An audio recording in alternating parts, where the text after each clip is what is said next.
Hi, so this is a response to Quistrod's reasons for atheism, and I have to say I applaud you for a couple of things. First off, being that you actually came up with arguments for atheism rather than simply against theism. And it's the first time in a while that I've seen someone actually take an atheistic stance.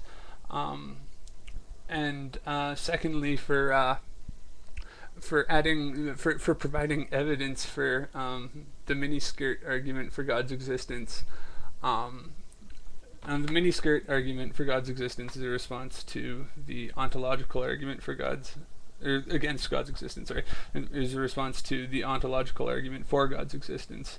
The ontological argument for God's existence says that God is the greatest thing conceivable, and the greatest thing conceivable must necessarily exist because existence is greater than non-existence.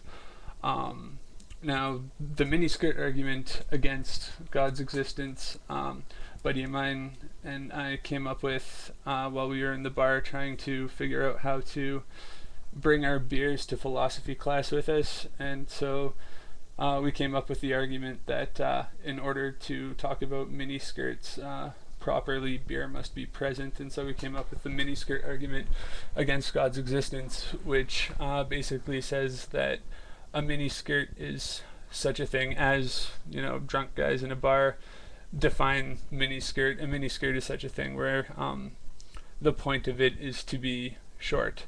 The purpose of a miniskirt is to be short, and so the greatest miniskirt in existence would be infinitely short, and so would necessarily not exist. And so God could be such a thing that there's some set of attributes which are greater than existence and trump, or there are some set of values which would necessarily exclude existence and which would trump existence, would be greater than existence.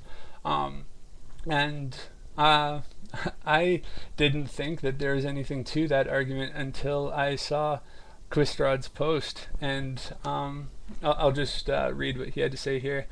He said, "The word God seems to have embedded in it the idea of deserving of worship from everyone, but an act of worship seems to have an abject quality of submissiveness about it. Arguably, no one should be required to be abjectly submissive, so there cannot be a being who deserves to be worshipped by everyone."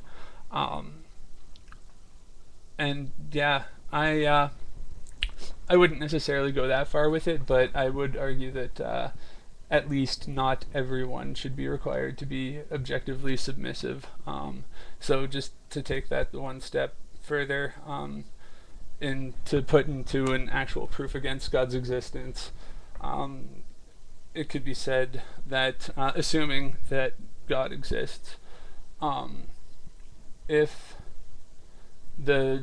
if greatness requires being deserving of worship, then the greatest thing in existence, or the greatest thing conceivable, would be completely deserving of worship, and so would require complete submissiveness from all other beings. And so in order for that thing to be good, it would necessarily, it wouldn't be able to be good. It would be a bad thing, and so it would be better if it didn't exist than if it did exist.